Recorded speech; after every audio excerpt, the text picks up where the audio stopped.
पर्यावरण की जो एनसीईआरटी सीरीज पढ़ रहे थे उसमें हम लोग महत्वपूर्ण लेक्चर आपके लिए लेकर आए हैं और जो टॉपिक पढ़ रहे हैं वो सबसे ज़्यादा महत्वपूर्ण है आपके लिए, क्योंकि किसी भी भर्ती परीक्षा में खासकर आप सीटेट की तैयारी करते हैं, जब आप सीटेट की बात करते हैं वहाँ पे आपके लिए एनसीईआरटी सबसे ज़्यादा महत्वपूर्ण हो जाता है। और बिना एनसीईआरटी पढ़े अगर आप ये सोचें कि आप सीटेट क्वालिफाई कर जाएं तो ये आपकी सोच पूरी तरीके से गलत है, क्योंकि एनसीईआरटी के बाहर सीटेट के कोई प्रश्न नहीं जाते। माने सीटेट का जो क्राइटेरिया है वो पूरा एनसीईआरटी पर है, पूरी तरह से एनसीईआरटी पर है।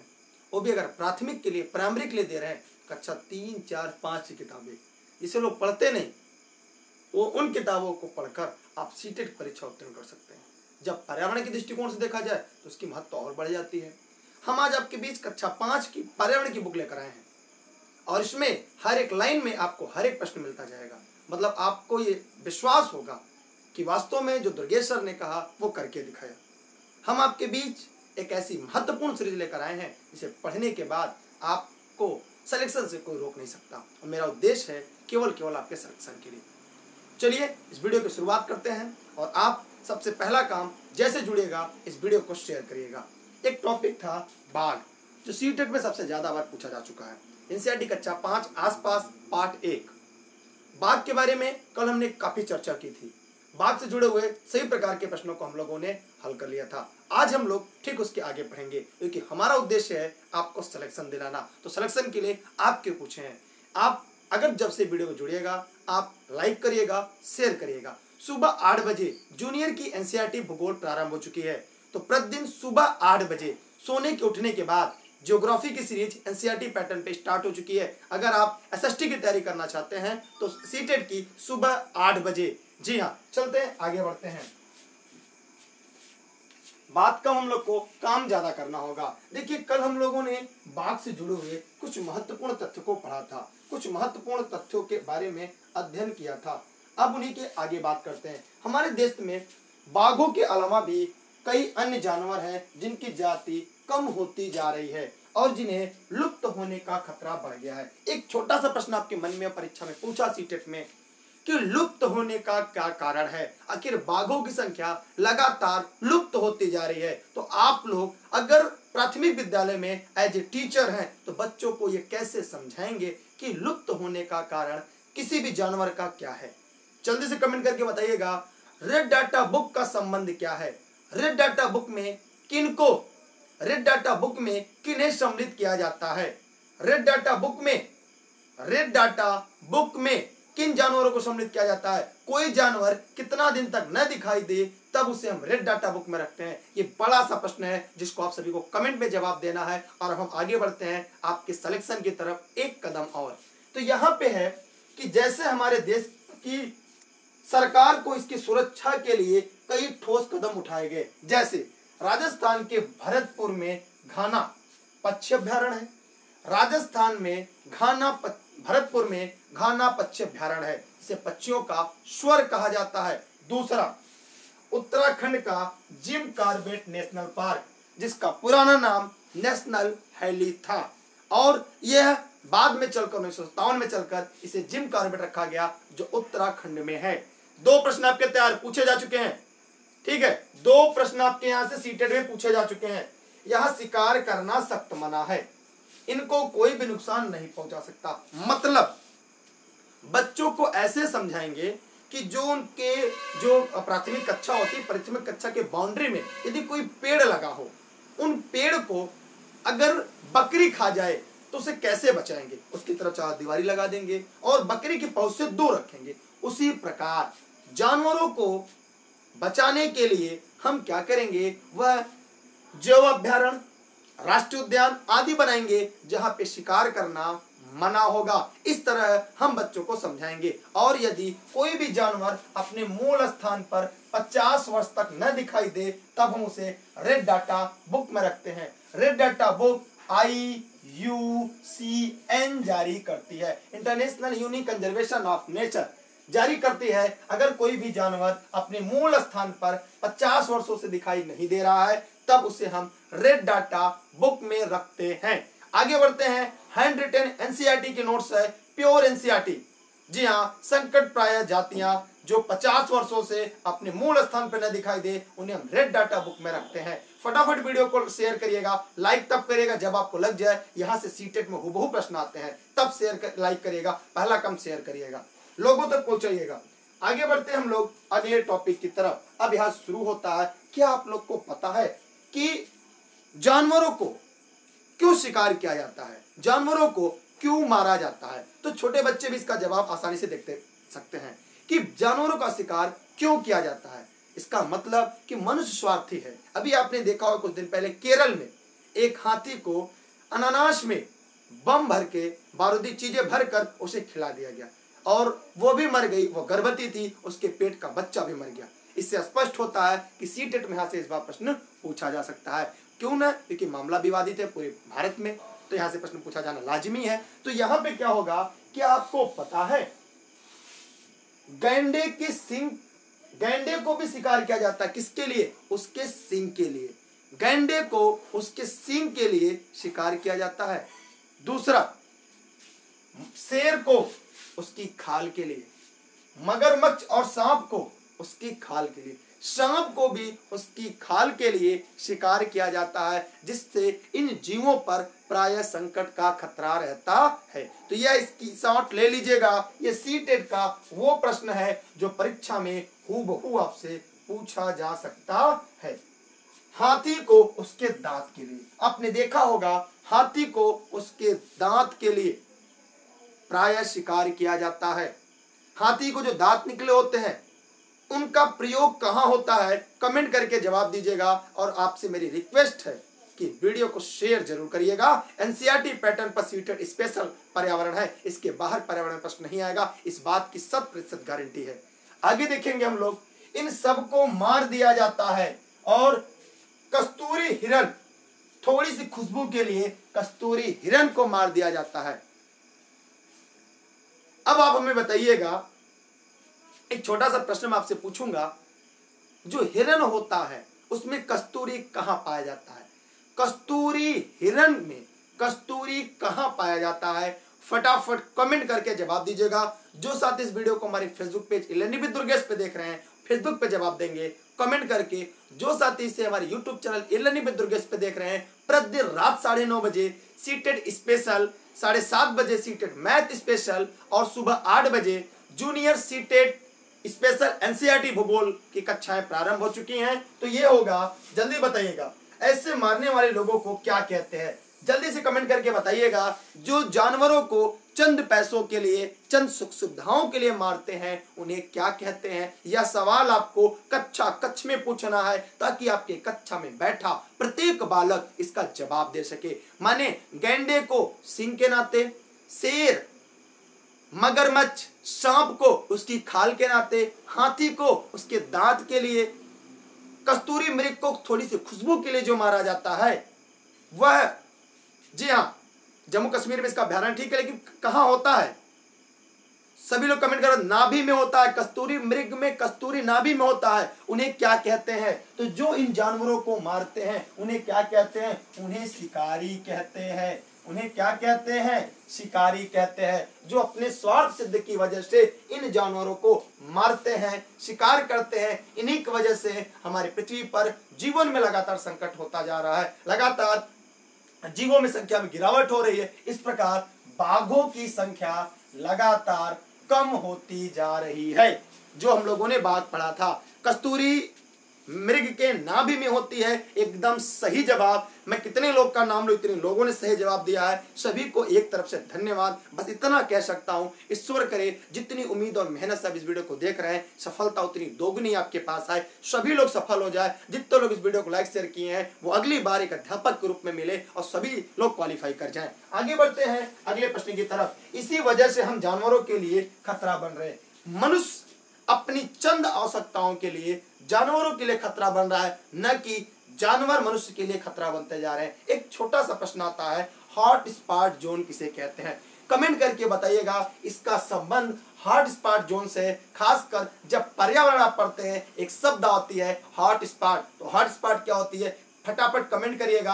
आप लोग 200 से ज्यादा लोग लाइव हैं, अगर आप लोग शेयर कर देंगे तो 200 से 400 लोग जुड़ जाएंगे, क्योंकि सभी के पास व्हाट्सएप ग्रुप, फेसबुक पेज, स्वयं का फेसबुक सभी के पास होगा। सभी लोग शेयर कर दीजिएगा। आगे हम लोग बढ़ते हैं इसके टॉपिक की, क्योंकि हमारा उद्देश्य केवल सिलेक्शन है। आइए ध्यान से देखते हैं। टेलीग्राम पे डेली क्लास के लिए आप दुर्गेश सर सर्च करिएगा और ई-लर्निंग विद दुर्गेश से जुड़िएगा। और ऑनलाइन क्लास के लिए 6306344367 पर ऑनलाइन क्लास व्हाट्सएप नोट्स के लिए जुड़ सकते हैं। आप एक शिक्षक, देखिए एक बात और, आप एक शिक्षक होने के नाते बच्चों को किस प्रकार से समझाएंगे कि बाघ व अन्य जानवरों की जिन्हें ऊपर आपने पढ़ा है उनके बारे में पता लगाने को बोले, जैसे उनकी संख्या कम होने का क्या कारण है। जैसे अगर आप एक बतौर शिक्षक आप बच्चों को कैसे ये बताएंगे कि जो जानवरों को मारा जा रहा है, इस खतरे को कैसे उबारा जाए, उसके लिए बच्चों को कैसे समझाएंगे कि जानवरों को मारने के पीछे क्या कारण है। अभी आपने कुछ दिन पहले केरल में मामला देखा होगा कि एक हाथी को अनानास में बम भरकर या कुछ बारूदी चीजें भरकर खिला दी गई, जिससे उसका पूरा अंदर का जबड़ा फट गया और उसके पेट में हाथी का बच्चा मैंने गर्भवती थी, वो भी मर गया। ये मानवता को प्रश्न चिन्ह खड़ा करती है। अगर यही बात आपको प्राथमिक कक्षा के बालकों को समझाना होगा तो कैसे समझाएंगे? फटाफट कमेंट करके जवाब दीजिएगा। जितने लोग इस वीडियो को लाइव देख रहे हैं सभी जवाब देंगे कि आप बच्चों को यह बात कैसे समझाएंगे। अगर मैं कक्षा 3 में पढ़ता हूं तो यह बात मुझे कैसे समझाएंगे। अगर मैं कक्षा 5 में पढ़ता हूं यह बात मुझे कैसे समझाएंगे। अगर आप मुझे समझाने में सफल होते हैं तो सीटेट पास होने से कोई माई कलाल आपको रोक नहीं सकता। यह बात याद रखिएगा आप लोग। जी हाँ, ये 110 नोट्स सिंपी जी ने लिखा है ई-लर्निंग विद दुर्गेश के लिए। आप लोग भी जुड़े रहिएगा। देखिए, जंगलों में विनाश का पता लगाएं। जैसे आपने देखा होगा ऑस्ट्रेलिया के जंगल में आग लगी, कुछ बेजुबान जानवर जलकर मर गए। जंगल की आग कैसे लगती है? जंगल में आग लगने पर बच्चों से चर्चा करें। भारत का कौन सा क्षेत्र ऐसा है, राज्य या राज्य क्षेत्र, जो आए दिन जंगल में आग लगने से लगातार झुलसा रहता है? फिर और आप इनकी कार्यों में कैसे योगदान दे सकते हैं? एक बतौर शिक्षक, एक बतौर अभ्यर्थी, आप ये किस प्रकार से उनमें योगदान दे सकते हैं? कमेंट करके जवाब दीजिएगा। प्रतिदिन रात 9:30 बजे सीटेट की महागाथा सीरीज में एनसीईआरटी पैटर्न पे हम पढ़ाते हैं आपको। देखिए,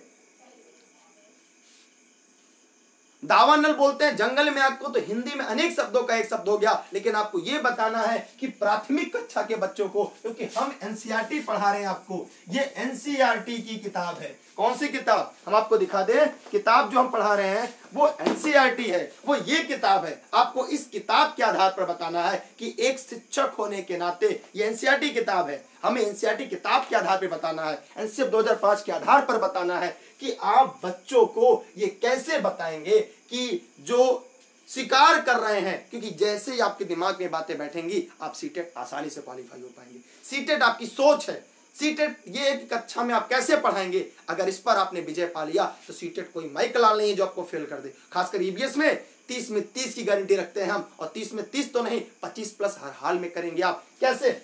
आपको जीवों की संख्या कैसे कम हो रही है, बच्चों को कैसे समझाएंगे, बच्चों से कैसे समझेंगे और उन्हें इस पर जागरूक कैसे करेंगे। दूसरा, जंगल में आग, ऑस्ट्रेलिया को उदाहरण देंगे, अभी पिछली बार सीटेट में प्रश्न था।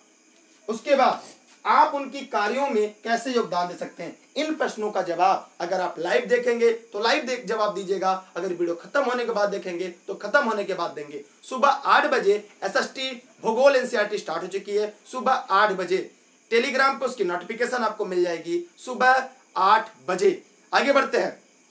इसकी स्क्रीनशॉट चाहे तो करिएगा, जवाब इसका हमें कमेंट बॉक्स में दीजिएगा। अब हम आते हैं पार्ट 2 की तरफ। अब हम बढ़ते हैं पार्ट 2 की तरफ। चलिए, चखने से पहले पचने तक की बात करते हैं। आइए, एक छोटा सा सवाल हम आपसे पूछेंगे कि बच्चों को भोजन आप कैसे पढ़ाएंगे। एक छोटा सा प्रश्न है, एक छोटा सा प्रश्न है कि बच्चों को भोजन कैसे पढ़ाएंगे। अगर आपको ईबीएस पढ़ाना है, ईबीएस में भोजन पढ़ाना है तो कैसे पढ़ाएंगे? ठीक है, ऑनलाइन क्लास के लिए 6306344367 पर व्हाट्सएप करके कॉल कर जुड़ रहिएगा। और सुबह की एसएसटी की क्लास आपको टेलीग्राम पे मिलेगी, जहां पे आप दुर्गेश सर सर्च करके ई-लर्निंग विद दुर्गेश से सुबह 8 बजे एसएसटी, 7:30 बजे 7:30 बजे शाम को 3 बजे संस्कृत, शाम को 6:30 बजे CDP, 7:30 बजे मैथ, 8:30 बजे हिंदी, 9:30 बजे पर्यावरण। ठीक है, तो ये भोजन कैसे पढ़ाएंगे? देखिए, किसी भी टॉपिक को प्राथमिक कक्षा में पढ़ाने के लिए सबसे पहले बोर्ड पर हमें टॉपिक नहीं लिखना होता, हमें एक शिक्षण विधि का प्रयोग करना होता है जिसका नाम है आगमन विधि। क्या नाम है उसका? आगमन विधि। हमें आगमन विधि, शिक्षण विधि का उपयोग कक्षा कक्ष में करना है। क्या करना है? कक्षा कक्ष में आगमन विधि का प्रयोग करना है। माने पहले हमें, अगर आपको भोजन पढ़ाना है, NCERT पैटर्न पढ़ाना है आपको, तो पहले ये पूछना है, जैसे राम, श्याम, मोहन, सीमा, रीना, गीता अगर आपकी कक्षा में पढ़ रही हैं तो आप कक्षा में चर्चा करेंगे। अच्छा ये बताओ कि हम लोग जो बैठे हैं, घर से कितने लोग सुबह नहा के आते हैं? सभी ने, सर हम नहा के आते हैं, सर हम नहा के आते हैं। अच्छा, नहा के आते हो, कुछ लेकर आते हो? कुछ बच्चे कहेंगे सर नहा के तो आते हैं लेकिन साथ में मम्मी टिफिन देती है, तो हम क्या करेंगे? बच्चों का टिफिन खोलेंगे, टिफिन पे चर्चा करेंगे, कौन क्या लाया है, अच्छा कौन बनाया था, मम्मी बनाई थी, कैसे बनाई थी। तो बच्चों के टिफिन खोलेंगे, टिफिन खोलने के बाद सब लोग उस पर चर्चा करेंगे, कौन क्या लाया था, एक कॉन्सेप्ट। दूसरा कॉन्सेप्ट, फिर कहेंगे भोजन से क्या होता है, हम भोजन क्यों करते हैं। अब बच्चों को ये बताना है। लंच बॉक्स के बाद हम ये पूछेंगे कि भोजन से क्या होता है। अब कक्षा 4 के बच्चे को, कक्षा 5 के बच्चे को अब ये क्या पता कि भोजन क्यों करते हैं। जैसे अगर मैं आपसे पूछा कि भोजन क्यों करते हैं, तो आप कैसे बताएंगे कि भोजन हम क्यों करते हैं? भैया एक लाइन का जवाब है। अच्छे पूछेंगे, गणेश पंखा कैसे चलता है? कहेंगे सर पंखा तो लाइन से चलता है। बिजली बल्ब? सर लाइट से जलती है। अच्छा पप्पू ये बताओ, जब तुम रोड पर से आते हो तो गाड़ी चलती है? हाँ मैडम जी चलती है। हाँ सर गाड़ी चलती है। कैसे चलती है? सर टायर से चलती है। उसमें कुछ डाला जाता है? हाँ उसमें तेल डाला जाता है। माने गाड़ी चलने के लिए तेल, पंखा चलने के लिए लाइट। अच्छा बताओ किसके किसके घर रेडियो है? सर मेरे घर रेडियो है। सर मेरे घर रेडियो है। अच्छा ये बताओ रेडियो कैसे चलता है? सर उसमें बैटरी लगती है तब रेडियो चलता है। अच्छा बैटरी लगती है। किसके घर टीवी है बताओ? कौन कौन शक्तिमान देखता है? सभी बच्चे कहेंगे सर मैं शक्तिमान देखता हूं। और जब मैं शक्तिमान देखता हूं तो भैया शक्तिमान टीवी कैसे चलती है? सर लाइट से चलती है। माने सभी चीज को चलने के लिए कुछ कुछ चीजें चाहिए। हाँ सर चाहिए। अच्छा ये बताओ ये जो ब्लैक बोर्ड है इस पे कैसे चलेगा? सर इस पे चाक से चलेगा। अच्छा माने सबको चलने के लिए कुछ न कुछ चाहिए। उसी प्रकार हम लोग को जीवित रहने के लिए भोजन चाहिए। क्यों? क्योंकि भोजन से हमें ऊर्जा मिलती है। अब बच्चों को पूरे जीवन काल ये नहीं भूलेगा कि हमें भोजन से क्या मिलता है। भोजन से ऊर्जा मिलता है, भोजन से हमें ताकत मिलता है, भोजन से हम स्वस्थ रहते हैं, भोजन से हम बीमार नहीं पड़ते। मतलब अब हर एक बात, हर एक कॉन्सेप्ट बच्चों को समझाते चलेंगे, बच्चों की जिज्ञासा बढ़ती जाएंगी। तब तक पप्पू पूछेगा सर ये बताइए हम तो 2 रोटी खाते, हमें क्या होगा अगर सर हम चावल नहीं खाते? अच्छा चावल नहीं खाते, अच्छा तो आप बच्चों को ये बताएंगे कि अलग अलग प्रकार के भोजन में अलग अलग चीजें मिलती हैं। इस प्रकार आप बच्चों को अपने प्राथमिक कक्षा में भोजन, ऊर्जा आदि टॉपिक को स्पष्ट कर सकते हैं। अब हम लोग जो पढ़ने जा रहे हैं NCERT कक्षा 5 पाठ 2। अब जो हम लोग पढ़ने जा रहे हैं यह किताब है NCERT कक्षा 5 पाठ 2, जिसका नाम क्या है आपका? चखने तक। देख रहे हैं आप पाठ का नाम आप देख रहे हैं? सभी लोग देख लीजिए, NCERT है, प्योर NCERT में पढ़ाता हूं। इसका नाम है चखने से पचने तक। चलिए आगे बढ़ते हैं। मैंने हिंदी शिक्षण, जो हिंदी की पेडोलॉजी पेड क्लास में पढ़ाई थी, उससे ज्यादा आपको नहीं पढ़ना है। मैंने वहां पे आपको बताया था कि जो पाठ का शीर्षक रखा जाता है NCERT में, उसका भी उद्देश्य होता है क्योंकि बच्चों के दैनिक जीवन से वो मिलती जुलती होनी चाहिए। अब एक छोटा सा मेरा रिक्वेस्ट है कि मैं इस पाठ को शुरू करूं, तब तक आप इस वीडियो को लाइक नहीं किया तो लाइक कर दीजिएगा, लेकिन शेयर जरूर करिएगा। ये मेरी आपसे विनम्र निवेदन है। कर भला तो हो भला, क्योंकि NCERT है और NCERT ही सीटेट में पूछा जाता है। और ये नोट्स हैंडरिटन आपके लिए है, जो कि केवल वही छान कर लाया गया जो परीक्षा में बार बार पूछा जाता है। प्रतिदिन रात 9:30 बजे देखना ना भूलिएगा NCERT की Mahagatha series in learning with Durgesh पर। स्क्रीनशॉट चाहे तो करते रहिएगा। अब यहाँ पे देखिएगा, ये बताइए अगर आपकी जीभ पर सौंफ के दाने रख दे तो क्या होगा? तो क्या आप बिना चबाए उसे पहचानेंगे? बच्चों से पूछना है कि अगर आपके जीभ पर क्या रख दिया जाए, सौंफ के दाने रख दिया जाए, तो क्या बिना चबाए आप उसकी स्वाद बता पाएंगे? बताइए कमेंट करके सभी लोग। अगर आपके जीभ पर सौंफ के दाने रख दे तो क्या बिना चबाए उसे पहचानेंगे?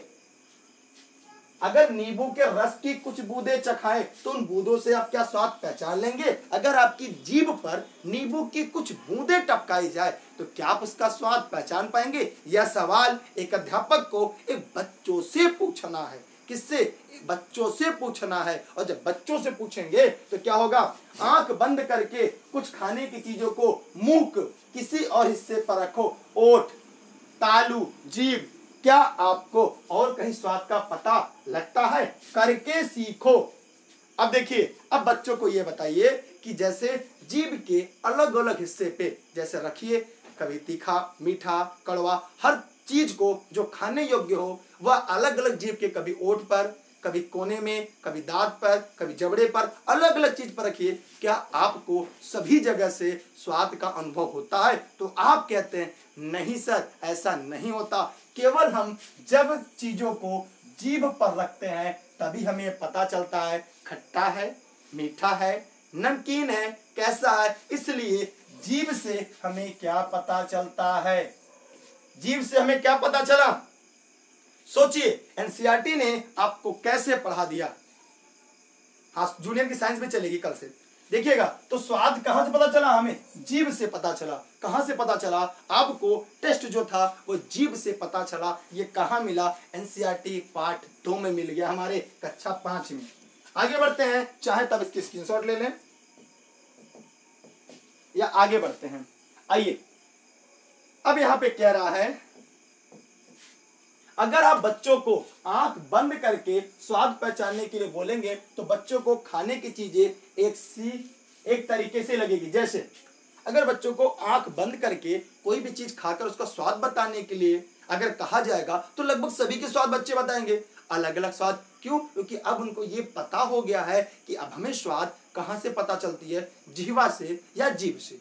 कहां से? जीह्वा से या जीभ से। अब यहाँ पे देखिएगा, पीस कर खिलाने से आसानी से नहीं पहचान पाएंगे। जैसे बालकों को नई नई खाने का स्वाद बताने के लिए आप नया नया कुछ करें, जैसे नए शब्द ढूंढें और उन्हें प्रोत्साहित करें। अब देखिए, जब बच्चों को खाने पीने की बात करते हैं तो सभी बच्चे चाहते हैं मैं भी खाऊं, मैं भी खाऊं, मैं भी खाऊं। हर एक बच्चा खाने के लिए उतावला होता है। लेकिन उस समय आपको एक बात का ख्याल रखना है, जब भी बच्चों को खिलाएं तब बच्चों को नया नया शब्द लाएं। क्या लाएं? नया नया शब्द। क्योंकि आपको पता है खाने के नाम पर बच्चों के मुंह में क्या आती है? पानी।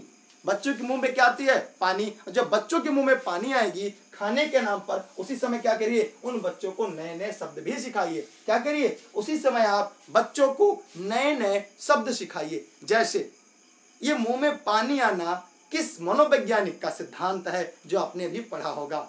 कुत्ते की लार वाला सिद्धांत आपने पढ़ा है? अगर पढ़ा है तो जल्दी से कमेंट करके ई-लर्निंग विद दुर्गेश पे जवाब जरूर दीजिएगा। आगे बढ़ते हैं अगले टॉपिक की तरफ। यहाँ पे अलग अलग स्वादों के लिए जैसे तीखा, चटपटा, खट्टा, मीठा पर चर्चा करें या उनको स्वाद चखाने से बालकों को खाने में इतनी विविधता को समझ पाएंगे। देखिए, अब जब बच्चों को खट्टा खिलाइए, मीठा खिलाइए और तीखा, चटपटा, इनको खिलाने के बाद उन बच्चों से पूछिए, नए नए शब्द लाइए, नए नए फलों के नाम पूछिए। उससे क्या होगा? बच्चे खाने के नाम पर शब्द का भंडार बढ़ाएंगे, वो सीखेंगे। और आपका एकमात्र उद्देश्य है, एनसीईआरटी 2005 ये कहता है कि बच्चों को क्या करना है?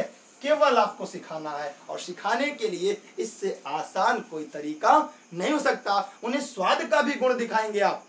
हाँ जी हाँ पावला, सही नियम है आपका, सही बताया आपने। मतलब बच्चे क्या करेंगे? स्वाद को भी जानेंगे, नए नए फलों के बारे में जानेंगे। और इससे क्या होगा? बच्चों का भी ज्ञान अर्जन होगा और आपका भी ज्ञान अर्जन होगा। माने बच्चे खेल खेल में सीखेंगे और उन्हें ये पता चल जाएगा कि स्वाद क्या होता है। मेरी बात सुनाई दे रही है? दिखाना से बढ़िया सुनना है, ध्यान से सुनिए, क्योंकि यहां से आपके सीटेट में हुबहू प्रश्न आते हैं। आगे बढ़ते हैं। अगला देखिए, बच्चों को अपने शरीर में खाने का रास्ता आप चित्र दिखाकर उनका उद्देश्य पाचन तंत्र बनाना नहीं। देखिए, बच्चों को खाने के चित्र को बताने के लिए चित्र का सहारा ले सकते हैं, लेकिन उसका उद्देश्य आपको पाचन तंत्र पढ़ाना नहीं है, क्योंकि बच्चों को याद नहीं करवाना है, बच्चों को रटवाना नहीं है। बच्चों को ये बताना है हम यहाँ से खाते हैं, यहाँ से जाता है पेट में, जाने के बाद फिर यहाँ से चक्की लगी है, चक्की में उसको पीसता है, पीस कर बाहर कर देता है। तो यह बच्चों को समझाना है आपको, ना कि आपको उन्हें पाचन तंत्र पढ़ाना है। बात को ध्यान से समझिएगा, बच्चों को जब भोजन पढ़ाना है तो भोजन पढ़ाने का एकमात्र उद्देश्य होना चाहिए कि बच्चे के दिमाग में बात आए। कोई चीज लेते हैं, चक्की में पहले पीसते हैं, फिर अंदर जाता है, चलने चलते, फिर अंदर जाके पीसने के बाद तब हमें ताकत ऊर्जा मिलती है। जैसा कि हमने पहले बताया कि कैसे बच्चों को पढ़ाना है। अगर आपको केवीएस के इंटरव्यू में पूछेगा तो आपको यही विधि उपयोग करना है जैसे मैंने आपको पढ़ाया। ये सेम केवीएस के इंटरव्यू की भी तैयारी आपकी हो जाएगी, क्योंकि एनसीईआरटी ही पैटर्न फॉलो करती है, चाहे केवीएस हो, चाहे डीएसएसबी हो, चाहे सीटेट हो। ठीक है, यहाँ पे आगे देखेंगे, आपको यह करना चाहिए कि आप बच्चों से बोले, वो अपने खुद के विचार बताएं और चित्र भी बताएं। अब बच्चों से आपको ये कराना है कि ये बताओ बच्चों, खाना हम कैसे खाते हैं, कैसे हमारे पेट तक जाता है। तो बच्चे क्या करेंगे, खुद से सोचेंगे, खुद से चित्र बनाएंगे और सभी के चित्रों की आपको तारीफ करनी है। ठीक है, बच्चों के सभी को क्या करना है, तारीफ करनी है, किसी को नहीं करना तुमने गलत बनाया। जैसे सीटेट में एक प्रश्न पूछा था, मेरे प्रश्न को ध्यान सुनिए, अगर आपने प्रीवियस ईयर पेपर पढ़ा होगा। जैसे आपने कटोरे में पानी लिया, बच्चों को इकट्ठा किया, ध्यान सुनिएगा कि पहले कक्ष में आपने बच्चों को इकट्ठा किया, उनके सामने कटोरे में पानी रखा और नीचे आग जला दिया और पानी कुछ देर के बाद उड़ गया। अब बच्चों से प्रश्न पूछा तो कुछ बच्चों ने कहा पानी भगवान पी गए, कुछ ने कहा पानी कटोरा पी गया, कुछ ने कहा पानी आग पी गया, कुछ ने कहा पानी उड़ गया। तो आप बताइए, क्या बच्चों ने गलत बताया? क्या बच्चों को वाष्पन नहीं पता था, अध्यापक वाष्पन पढ़ाना चाहता था, या बच्चों ने सही अवलोकन किया? इसका उत्तर क्या होगा, फटाफट कमेंट करके बताइएगा। जब कटोरे का पानी गायब हो गया तो वहां पे अध्यापक ने पूछा पानी क्या हुआ, इसका मतलब बच्चों को वाष्पन विधि नहीं पता था, बच्चों ने को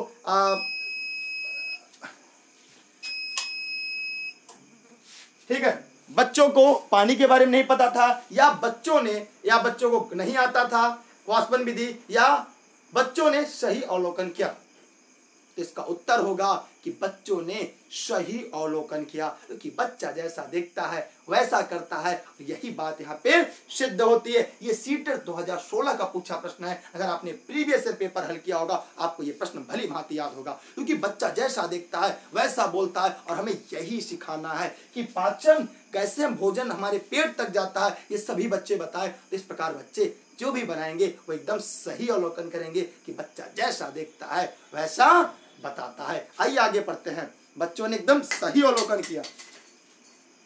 अब आगे देखेंगे, आप बालकों को कल्पना शक्ति को प्रोत्साहित करें। अभी मस्त मैंने बताया कि बच्चों जो है उनकी कल्पना शक्ति विकास करें। अच्छा ये बताओ कि खाना कैसे पचेगा, तो बच्चे सोचेंगे यहाँ जाएगा, दांत में पीछेगा, फिर गट्टे में जाएगा, फिर पेट में जाके चलता है, कभी गुड़गुड़ गुड़गुड़ आवाज आती है। इसका मतलब बच्चे क्या करेंगे, प्रोत्साहित करें जिससे वह आगे बढ़े। जब उनको प्रोत्साहित नहीं किया जाएगा वो आगे नहीं बढ़ेंगे। फिर बढ़ने का मौका मिले, सृजन का मौका मिले, और उनसे बोलिए अपने विचार कक्षा में दूसरों के समक्ष रखे, चर्चा करे। ये इतना इंपॉर्टेंट है, यह पूरी तरह से पेडागॉगी है, यह पूरी तरह से पेडागॉगी है। इसकी अलग किताब नहीं पढ़ना है। अगर आप इन बातों को समझते चलते हैं, ईवीएस की पेडागॉगी की जो है पर्यावरण शिक्षण, आप इन्हीं से आसानी से हल कर लेंगे। बच्चों को चित्र दिखाइए, और चित्र दिखाने को उद्देश्य उन्हें रटवाना नहीं है, उनकी समझ को विकसित करना है। उन्हें चित्र बनाने को कहिए ताकि उनके दिमाग में उसकी छवि बने, और सभी को तारीफ करिए, उन्हें प्रोत्साहित करिए, उन्हें आगे बढ़ने का मौका दीजिए। उनके सृजन शक्ति का विकास होगा। और उन्हें बोलिए अपने विचार कक्षा में रखे, अपने विचार एक दूसरे से साझा करे। उन्हें बोलिए कि वह उस पर चर्चा करे। तो इसका उद्देश्य क्या है कि यही पर्यावरण शिक्षण सबसे महत्वपूर्ण है जो एनसीईआरटी में है, और हमें एनसीईआरटी को ही लेकर चलना है। तो पहले आप लोग कमेंट करके बताएं कि जितने लोग इस वीडियो को देख रहे हैं, क्या जो हमने पढ़ाया क्या आपको अभी तक समझ में आया? जल्दी से बताइएगा, क्योंकि सभी लेक्चर आपको मिलना 1-2 दिन के बाद शुरू हो जाएंगे। सुबह 8 बजे एसएसटी है, ठीक है, सुबह 8 बजे एसएसटी एनसीईआरटी की है। एनसीईआरटी सुबह 8 बजे, 3 बजे आपको संस्कृत, 6:30 बजे सीडीपी, 7:30 बजे मैथ, 8:30 बजे हिंदी शिक्षण, 9:30 बजे पर्यावरण शिक्षण, आगे साइंस की बात रात में और आगे देखते हैं। यहां से कोई दिक्कत, इसकी स्क्रीनशॉट क्लिक कर लीजिए। आगे बढ़ते हैं, आगे बढ़े चलो। यहां पे क्या कह रहा है, एक मीना नाम की लड़की है। क्या है? मीना नाम की लड़की है। ध्यान समझिएगा, एक मीना नाम की लड़की है और वो पूरा दिन उल्टी हुई और साथ में दस्त भी होने लगा। मीना नाम की लड़की को पूरा दिन उल्टी हुआ, मीना नाम की लड़की को पूरा दिन उल्टी हुआ, साथ में दस्त भी लगा। वह अस्पताल गई तो डॉक्टर आंटी ने ग्लूकोज चढ़ाने लगी। ध्यान देखिएगा, मेरी बात को गौर से समझिएगा कि मीना रानी क्या थी? मीना, देखिए मैं सीटेट क्वालिफाई हूँ 3 time, super TET, UP TET, कई चीज क्वालिफाई हूँ। ठीक है, पेड क्लास के लिए आप लोग इस पर संपर्क करिएगा 6306344367। ठीक, मैं जौनपुर जनपद से हूँ, हमें होम डिस्ट्रिक्ट मिला है 69 शिक्षक भर्ती में। मेरी पूरी टीम 69,000 भर्ती में सम्मिलित हो चुकी है, मतलब सेलेक्ट हो चुकी है। आगे क्या होता है देखिए। देखिए, मीना से पूछा ग्लूकोज क्यों चढ़ाना, मीना ने डॉक्टर से पूछा ग्लूकोज क्यों चढ़ाना। तब उन्होंने क्या हुआ, डॉक्टर आंटी ने कहा खाना और पानी शरीर में जब नहीं रुकता तो शरीर में कमजोरी आ जाती है। जब शरीर के अंदर खाना और पानी नहीं रुकता तो शरीर में कमजोरी आ जाती है। तब क्या होता है, तुम्हारा पेट भी खराब होता है। तब जो हमारा पेट होता है ये खराब होता है, जिससे उल्टी और दस्त आता है। तो ग्लूकोज चढ़ाने से बिना खाए पिए तुम्हें जल्दी ताकत मिलती है और हिम्मत भी मिलती है। क्या आपने ग्लूकोज पिया है? क्या आपने ग्लूकोज पिया है? यह पूरी तरह से एनसीईआरटी पर्यावरण है, लेकिन आपको पता होना चाहिए सिलेक्शन आपको यहीं से मिलना है, बिना इसके सिलेक्शन आपको नहीं मिलेगा, चाहे जितना भी पढ़ लिया। अब इस बात को मैं एक्सप्लेन कर रहा हूं। देखिए, खिलाड़ियों को तत्काल ऊर्जा देने के लिए क्या दिया जाता है? ग्लूकोज दिया जाता है। किस फल में ग्लूकोज पहले आता है? कहते हैं सर केला, इसलिए खिलाड़ियों को केला दिया जाता है। दूसरी बात, क्या प्राथमिक कक्षा के मिड डे मील में भी केला को सम्मिलित किया गया है? कमेंट करके आप जवाब दीजिएगा। क्या प्राथमिक कक्षा में मिड डे मील के भोजन में क्या केला को भी सम्मिलित किया गया है? किया गया है तो क्यों? अच्छा, ग्लूकोज कहां से मिलता है? तो पता चला कार्बोहाइड्रेट से मिलता है। कार्बोहाइड्रेट की कमी से क्या होता है? जल्दी से कमेंट करके बताइएगा कि कार्बोहाइड्रेट कमी से हमें कौन सा रोग होता है। फटाफट कमेंट करिएगा, कमेंट करके जवाब दीजिएगा। यहां से सीटेट में प्रश्न बनाकर पूछा है ग्लूकोज और कार्बोहाइड्रेट से। अगर आपने प्रीवियस ईयर पेपर हल किया होगा तो यह क्लास कभी छोड़कर नहीं जाएंगे। अगर आपको सिलेक्शन के बारे में पता होगा तो ई लर्निंग विद दुर्गेश कभी छोड़कर नहीं जाएंगे, इस बात की मेरी गारंटी है। ठीक है, आगे बढ़ते हैं। यहां से अगर आपको कोई दिक्कत ऑनलाइन क्लास के लिए देखिए इस पर जुड़ेगा। डेली क्लास की जो शेड्यूल है, देखिए सबकी नोटिफिकेशन आपको मिल नहीं पाती, तो टेलीग्राम पे दुर्गेश सर सर्च करके ई लर्निंग विद दुर्गेश से जुड़िएगा। सभी क्लास की नोटिफिकेशन वहां पे जाएगी, e learning with Durgesh Telegram पे। आगे बढ़ते हैं, चलिए सुनो।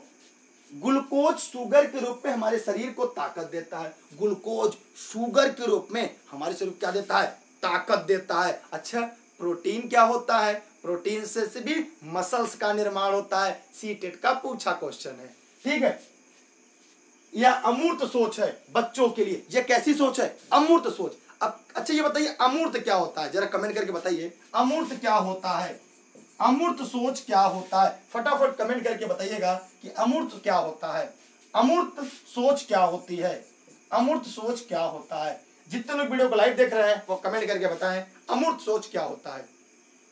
एनसीईआरटी के आधार बताना है, एनसीईआरटी के आधार पर अमूर्त सोच क्या है। आइए हम आपको बताते हैं। जैसे प्रारंभ में जब हमें गणित पढ़ानी होती है, जैसे जब प्रारंभ में बच्चों को गणित पढ़ाते हैं तो कैसे पढ़ाते हैं देखिएगा।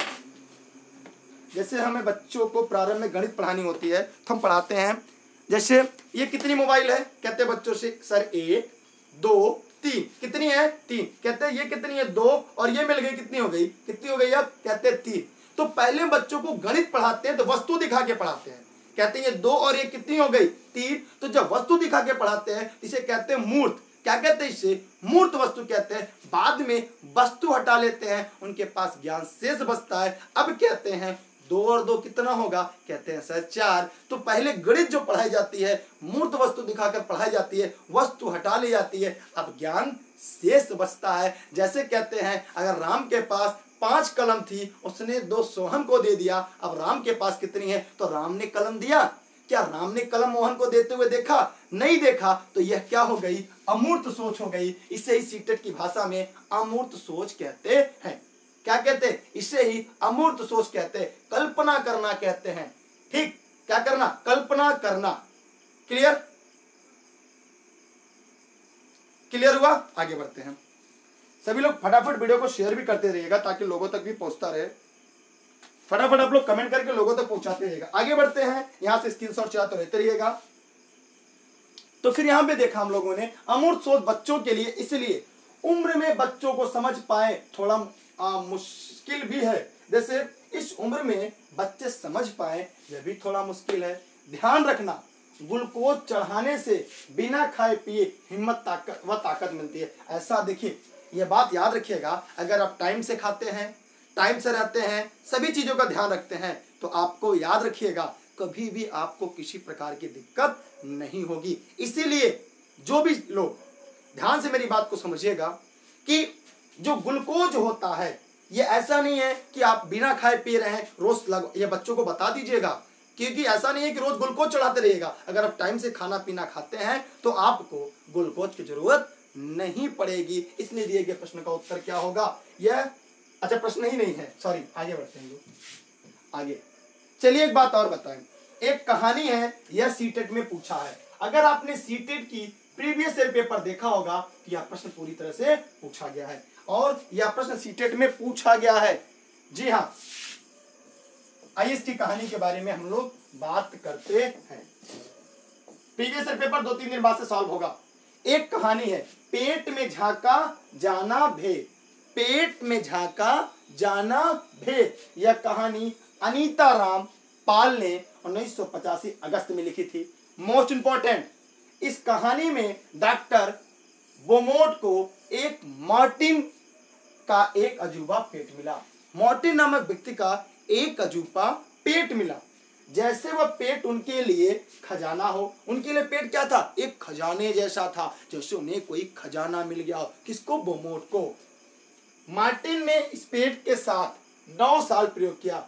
मार्टिन ने क्या किया, उस जो पेट था उसके साथ कितने, 9 साल प्रयोग किया। एक प्रश्न बनेगा, कितने साल प्रयोग किया, 9 साल प्रयोग किया। जिसमें एक प्रयोग यह था कि उन्होंने एक ट्यूब से पेट में कुछ पाचक रस निकाला, जो पीर 10 मिलीमीटर निकला, जो यहां निकला रस, फिर अच्छा निकाला जो 10 मिलीमीटर निकला। उन्होंने क्या किया, उस वहां से जो उन्हें पाचन तंत्र मिला था, डॉक्टर मार्टिन को उन्होंने ट्यूब लगाकर एक पाचन रस निकाला जो लगभग 10 मिलीलीटर निकला। कितना, 10 मिलीलीटर निकला। तो क्या क्या प्रश्न बना कि पेट में झांका जाना भेद, यह कहानी अनीता राम पाल ने 1985 अगस्त में लिखा।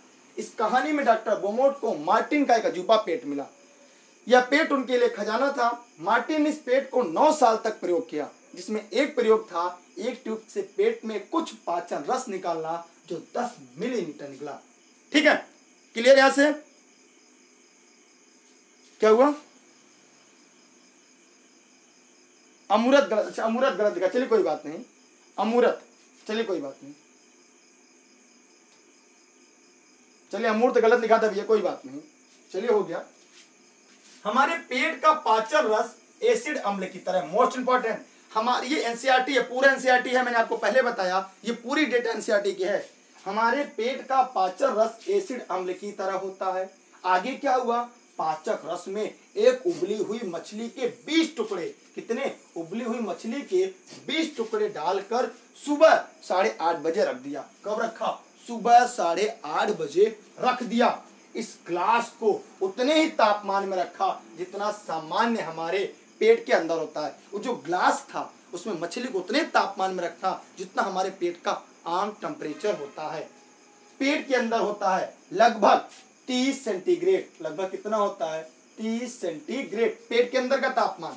आगे उन्होंने दोपहर को 2 बजे देखा तो मछली के टुकड़े पूरी तरह से गल चुके थे। आपने क्या देखा कि उस ध्यान से देखिएगा, जैसे उन्होंने पेट में 10 मछली के 10-20 मछली के टुकड़े डाले, कितने 20 बारीक टुकड़े मछली के डाले, और जितना पेट का तापमान होता है, ठीक है, देखिए हमारे पेट का पाचन रस एसिड अम्ल की तरह होता है। ध्यान से देखिएगा, ये कक्षा 5 की बात है, ये कक्षा 5 की एनसीईआरटी है, की तरह है। जैसे मैंने पहले क्लास में बताया था कि जानवर शब्द का मतलब जितने भी जो जंतु होते हैं उनका मतलब जानवर है। एसिड अम्ल की तरह मतलब गला दे, माने पेट में जो रस होता है वो एसिड अम्ल की तरह होता है, किसी को भी गला देता है। जो 20 मछली के टुकड़े को क्या किया, दोपहर तक क्या करता है, गला देता है। दोपहर तक क्या करता है, उसको गला देता है। यही बात हम लोग को यहाँ पे समझाना था। कद और वजन का सही न होना यह सभी खाने की अनियमितता से होती है। जैसे अगर किसी व्यक्ति को, इसे एक लाइन में कुपोषण कह सकते हैं, किसी का कद और वजन अगर सही नहीं है, इसका मतलब ये क्या है, खाने की अनियमितता से होती है। क्लियर? कोई दिक्कत, कोई डाउट? यह बुक कहाँ से मिलेगी, मेरे टेलीग्राम पे मिलेगी। दुर्गेश सर सर्च कर एनसीईआरटी ईवीएस डालेंगे, पूरी बुक मिल जाएगी। पूरी बुक हमारे टेलीग्राम पर है। अमूर्त मूर्त मैं लास्ट में समझा दूंगा, दोबारा समझा दूंगा। ठीक है, आगे बढ़ते हैं। अब यहां देखिएगा, इस कहानी में हमें बालकों से क्या अपेक्षा नहीं कर सकते। अब आते हैं क्या जो है शिक्षण, यहां से क्या क्या बना, माने यहां से शिक्षण में क्या क्या चीजें आएंगी। तो देखते हैं शिक्षण में क्या क्या होगा। इस कहानी से हमें बालकों से ये अपेक्षा नहीं कर सकते वह पूरी पाचन क्रिया को समझ जाएं। अब मतलब हमें ये मतलब नहीं था कि हमने डॉक्टर बोमोट मार्टिन की जो पेट को पढ़ा, इसका मतलब ये नहीं था कि हमें बच्चों को पूरा पाचन तंत्र समझाना है। हमारा उद्देश्य था कि बच्चे ये जान सके हमारे पेट में जाने के बाद कुछ एसिड अम्ल के जैसा होता है जो उसको पचाने का काम करता है। जैसे 20 टुकड़े मछली को क्या करता है, वो पिघला देता है। यहाँ पे ये बात स्पष्ट होती है। फिर इस सच्ची कहानी को सुनाने का उद्देश्य यह था कि बालकों में वैज्ञानिक काम करने के तरीके, विज्ञान की कुछ रोचक दास्तान पढ़ सके। मतलब बच्चों के अंदर वैज्ञानिक सोच का विकास करना इस कहानी को पढ़ाने का उद्देश्य था। देख लिया आपने, इसमें क्या निकला, इसमें आपको बाहर निकला ईबीएस पेडागॉजी। ध्यान से देखिएगा, आपको क्या निकला, ईबीएस पेडागॉजी निकला। खोदा पहाड़ निकली चुईया। यहाँ पे साफ साफ दे दिया कि पाचन क्रिया का पढ़ाने का उद्देश्य ये नहीं था कि बच्चों को पाचन पढ़ाना, इसका उद्देश्य यह था कि इस कहानी को पढ़ाने के बाद बच्चों का वैज्ञानिक तर्क विकसित हो, वैज्ञानिक सोच विकसित हो, इसलिए पर्यावरण में इस अध्याय को सम्मिलित किया गया। क्लियर? आगे बढ़ते हैं अगले टॉपिक की तरफ। ठीक है, आगे यहाँ पे देखिएगा एक कहानी और, कहानी खिड़की वाले पेट की। यह कहानी राजेश उत्साही ने चमक अगस्त 1985 में लिखा था। कब लिखा था? अगस्त 1985 में। चलिए आइए देखते हैं कौन सी कहानी था। चलिए कहानी को ध्यान से पढ़ते हैं। कह रहा है एक गोमती नाम की लड़की जो कहाँ रहती थी, गोमती नाम की लड़की उड़ीसा में रहती थी। लेकिन सर इसको अंडरलाइन क्यों करते हैं, ऐसा भी सीटेट में पूछा जा चुका है। कब? अभी बताएंगे। कॉलम महेश्वरी सीटेट में 2 बार पूछा है और ये एनसीईआरटी में ही है। उसकी उम्र 3 साल थी। वह किसी किसान के खेत में दिन भर मजदूरी करती, परंतु फिर भी उसे भरपूर भोजन नसीब नहीं होता था। उसने बहुत कम मजदूरी मिलती थी। गोमती जंगल के जड़ और पत्तियां खाकर अपना काम चलाती थी। एक तरफ उड़ीसा कालाहांडी, क्या मिला, कालाहांडी में सबसे अधिक चावल पैदा किया जाता है। कौन सा? सबसे अधिक चावल पैदा क्या किया जाता है, चावल पैदा किया जाता है और अन्य राज्यों में खूब बेचा जाता है। परंतु दोस्तों दूसरी तरफ मजदूरों की जिंदगी गोमती जैसी है। यहाँ पे क्या सामने आया, उड़ीसा के कालाहांडी में सबसे ज्यादा क्या होता है, चावल पैदा होता है। माने इस एनसीईआरटी के लाइन से हमें क्या मिला कि मजदूर की जिंदगी कैसी होती है और दूसरा वहां पे क्या चीजें ज्यादा पैदा होती है। क्लियर हुआ यहाँ से? अब आगे देखते हैं यहाँ से हमें और क्या क्या सीखने को मिला। यहाँ से हमें सीखने को मिला कि धान गोदामों में पड़ा पड़ा सड़ जाता है, फिर भी ऐसी जगह लोग भुखमरी का शिकार होते हैं, ऐसा क्यों? बच्चों से सोचिए और बताइए कि जब गोदामों में रखे रखे धान सड़ जाते हैं तो ऐसे स्थानों पर जो बच्चे होते हैं, जो बालक होते हैं, वो बिना खाए कैसे रहते हैं? ठीक, तो यह बात, हाँ ठीक है। चलिए इसके बाद की जो टॉपिक है वो हम लोग कल की क्लास में डिस्कस करेंगे। आइए इमारतों के बारे में, हाँ कल इमारत के बारे में हम लोग पढ़ेंगे। कल हम लोग क्या पढ़ेंगे? इमारत के बारे में पढ़ेंगे, ठीक है। तब तक आप लोग के मन में कोई प्रश्न हो, कोई डाउट हो, पूछ सकते हैं। डेली क्लास के लिए आपको टेलीग्राम पे दुर्गेश सर्च करना होगा बिना स्पेस के, और जुड़िएगा ई लर्निंग विद दुर्गेश से। Facebook page e learning with Durgesh, Instagram Twitter e learning with Durgesh. Online class notes के लिए आप 6306344367 से जुड़ सकते हैं, ठीक। और ये एनसीईआरटी की ईवीएस थी, ये क्या थी? पूरी तरह से एनसीईआरटी ईवीएस थी, कक्षा 5 की आसपास, कक्षा 4-5 की आसपास की किताबें। क्योंकि आपने प्रीवियस ईयर जो पेपर पढ़ा होगा, आपने वहां से इस सीरीज को जरूर देखा होगा कि वहीं से प्रश्न पूछे जाते हैं। दूसरी बात, मैं आपको टाइम टेबल एक बार बता दूं, फ्री क्लास की, पेड क्लास की तो नहीं, फ्री क्लास की सुबह 8 बजे एसएसटी, सुबह 8 बजे एनसीईआरटी भूगोल एसएसटी आपको टेलीग्राम पे मिल जाएगी। दूसरा, 3 बजे संस्कृत, 6:30 बजे सीडीपी, 7:30 बजे मैथ स्पेशल, 8:30 बजे हिंदी शिक्षण, 9:30 बजे ईवीएस। अभी एक क्लास साइंस की 1-2 दिन बाद साइंस की क्लास 10:30-11 बजे से लगाएंगे, साइंस और मैथ स्पेशल, तो आप उसे ध्यान दीजिएगा। और 1-2 दिन बाद वो शुरू होगी। इसको पढ़ने के साथ साथ जो साथी पेड क्लास में जुड़े हैं वो ज़्यादा ना पढ़े, जितना हमने अभी तक पढ़ाया है, जितना मैराथन क्लास से पढ़ाएंगे, उसके साथ वो प्रीवियस ईयर पेपर हल करते चले, क्योंकि प्रीवियस ईयर पेपर ही आपको सिलेक्शन के और नज़दीक लेके जाएगा। आज की क्लास कैसी लगी आप जरूर बताइएगा। कल क्या 9:30 बजे फिर इस क्लास में आप आएंगे? 7:30 बजे मैथ स्पेशल, जहां प्रतिदिन एक टॉपिक को टारगेट करेंगे, जहां से सीटेट में प्रश्न आता है वो उठाएंगे। फिर क्या अन्य सब्जेक्ट को पढ़ने के लिए क्या ई लर्निंग विद दुर्गेश पर पुनः लाइव आएंगे? अगर आएंगे तो आप सभी का मोस्ट वेलकम है। इस वीडियो को शेयर जरूर करिएगा। और मैथ की एनसीईआरटी बुक कक्षा 3, 4, 5 के आधार पर मैं मैथ पढ़ाता हूं, जिसका नाम है गणित का जादू। और अगर आपको ऑनलाइन नोट्स घर बैठे चाहिए तो इस पर व्हाट्सएप करके ऑनलाइन घर बैठे नोट्स भी प्राप्त कर सकते हैं, और पीडीएफ नोट्स भी आपको उपलब्ध है, और ऑनलाइन क्लासेस भी पूरी तरह से उपलब्ध है। बस आपसे एक रिक्वेस्ट है, वीडियो को शेयर करिएगा, लोगों से जुड़े रहेगा। हम सिलेक्शन की गारंटी लेते हैं, सिलेक्शन कराकर छोड़ेंगे। मेरा उद्देश्य केवल यहाँ पे आपका टाइम बर्बाद करना नहीं, किंतु परंतु के साथ केवल सिलेक्शन दिलाना है। मात्र 15 दिन की तैयारी में हम आपको सीटेट क्वालिफाई करा सकते हैं। अगर ऐसा नहीं होता है तो आपका जूता मेरा सर, लेकिन उसके लिए जितना हम पढ़ाएंगे उतना आपको तैयार करना होगा। क्योंकि हम लोग 1 महीने में सुपर टेट की तैयारी करा के 12,000 से ज्यादा लड़के 69 शिक्षक भर्ती में है। फर्क इतना है, नाम छोटा है, पहचान छोटी है, इसलिए लोग इस बात की अहमियत नहीं देते। लेकिन हजारों मील लंबी यात्रा एक छोटे कदम शुरुआत होती है, वो कदम आपके साथ शुरुआत हो चुकी है। बहुत बहुत धन्यवाद। आपके मन में अगर कोई प्रश्न, कोई डाउट हो पूछेगा, अन्यथा आज की क्लास खत्म, क्योंकि बहुत ज़्यादा लगातार चिल्लाते चिल्लाते 50 मिनट हालत खराब हो जाती है, क्योंकि लगातार क्लासेस क्रमवार होती हैं, बीच में कोई गैपिंग नहीं होता। वीडियो को शेयर जरूर करिएगा, मेरी रिक्वेस्ट आपसे है, जो भी जुड़ेगा। और आप लोग को एनसीईआरटी किताबें टेलीग्राम पे मिली, सारी क्लास टेलीग्राम पे। और जो साथी फेसबुक पे लाइव देख रहे थे वो फेसबुक पे भी हमसे सवाल पूछ सकते हैं। मैं आपके 3 मिनट आपके सवाल लेता हूँ, मैं आपको 3 मिनट में आपको सवाल लेता हूँ। मैथ केवल मैं 15 दिन में खत्म करूंगा, जो सीटेट क्वालिफाई करने का। उसके बाद मैं पेड क्लास में शिक्षण पढ़ाना शुरू करूंगा। 1-2 दिन के बाद मैं शिक्षण ही पढ़ाना शुरू करूंगा पेड क्लास में। उस बात के लिए एकदम आप लोग परेशान ना हो। 1 से 2 दिन के बाद मैं शिक्षण को ही लेकर आऊंगा, लेकिन एक बार ये कॉन्सेप्ट क्लियर हो जाए, ठीक है। जो साथी फेसबुक पे हो अपने प्रश्न पूछ सकते हैं, जो यूट्यूब पे हो प्रश्न पूछ सकते हैं जल्दी जल्दी। और नहीं तो बहुत बहुत धन्यवाद सभी को। बेस्ट ऑफ लक, जय हिंद।